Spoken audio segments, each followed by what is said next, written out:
पीसेंगे, jail की रोटी खा करके गुजारा करेंगे।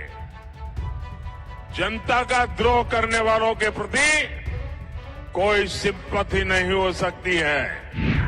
आज उड़ीसा ही नहीं, पूरा देश जानना चाहता है कि रत्न भंडार की चाबी गई कहां। वो ये देखकर बहुत परेशान है कि पिछले एक साल में अचानक नवीन बाबू की तबीयत इतनी कैसे बिगड़ गई। अरसे तक नवीन बाबू के करीबी रहे लोगों का मानना है कि उनकी तबीयत बिगड़ने के पीछे कोई साजिश भी हो सकती है। चक्की पीसेंगे, जेल की रोटी खा करके गुजारा करेंगे। जनता का द्रोह करने वालों के प्रति कोई सिंपैथी नहीं हो सकती है। जनता को लूटने वालों के प्रति कोई हमदर्दी नहीं हो सकती है। और ये देश में बहुत जरूरी है। भाइयों और बहनों, बीजेडी सरकार ने सबसे बड़ा धोखा तो महाप्रभु के श्री रत्न भंडार को लेकर किया है। आज उड़ीसा ही नहीं, पूरा देश जानना चाहता है कि रत्न भंडार की चाबी गई कहां।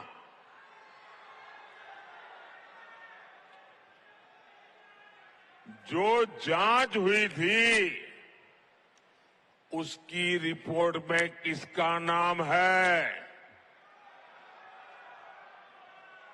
मैं मेरे उड़ीसा वासियों को विश्वास दिलाता हूं कि बीजेडी सरकार जो छुपा रही है उसका खुलासा ओडिशा में भाजपा सरकार बनने के बाद हम करेंगे।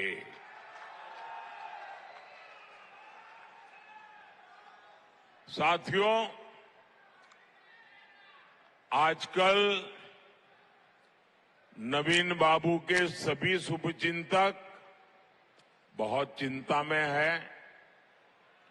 वो ये देखकर बहुत परेशान है कि पिछले एक साल में अचानक नवीन बाबू की तबीयत इतनी कैसे बिगड़ गई।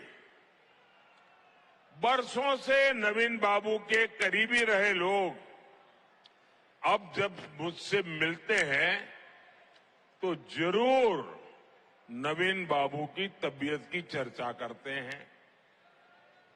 वो बताते हैं कि नवीन बाबू अब खुद से कुछ कर नहीं पा रहे हैं। अरसे तक नवीन बाबू के करीबी रहे लोगों का मानना है कि उनकी तबीयत बिगड़ने के पीछे कोई साजिश भी हो सकती है। सवाल ये कि नवीन बाबू की तबीयत खराब होने के पीछे क्या कोई षड्यंत्र है क्या?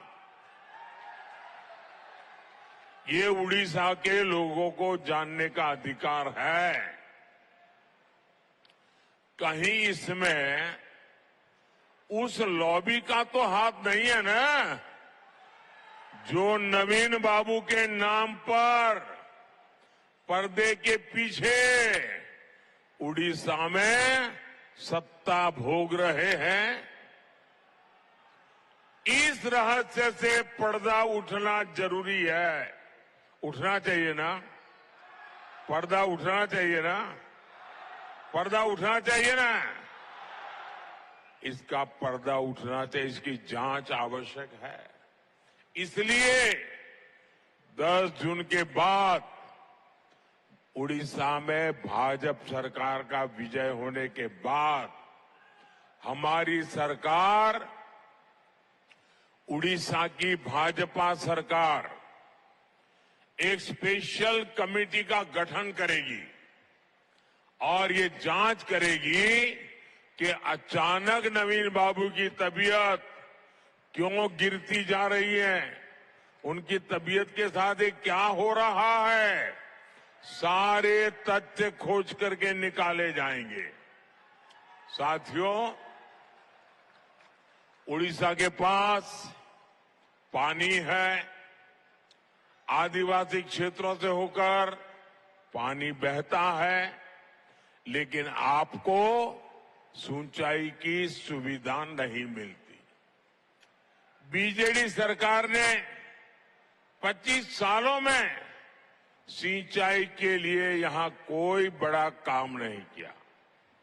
केंद्र में भी ऐसी सरकारें रही हैं जिन्होंने सिंचाई के प्रोजेक्ट लटकाए, अटकाए और भटकाए ही है। ये सुवर्ण रेखा प्रोजेक्ट 1970 से लटका हुआ था, 1970 से। आपने मोदी को सेवा करने का मौका दिया तो कृषि सिंचाई योजना बनाई और आज शुरू इनमें से 5 पूरे भी हो चुके हैं। डबल इंजन सरकार यहां सिंचाई के कार्यों को भी तेजी से पूरा कराएगी।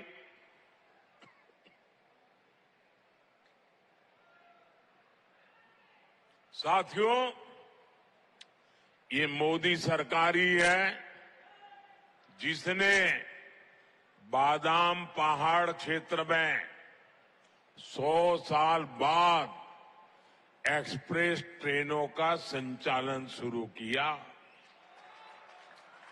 लेकिन यहां बीजेडी सरकार रेल प्रोजेक्ट को आगे नहीं बढ़ने दे रही है।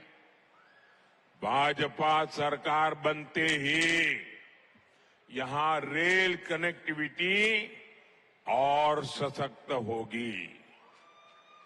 भाइयों और बहनों, आने वाला समय ओडिशा का समय है।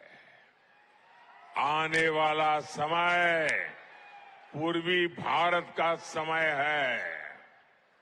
आपको, भाजपा के सभी साथियों को, हमारे जितने भी एमएलए के उम्मीदवार हैं, उन सबको जिताकर सारे कमल आपको भुवनेश्वर भेजना, इसलिए मैं आशीर्वाद मांगने आया हूं।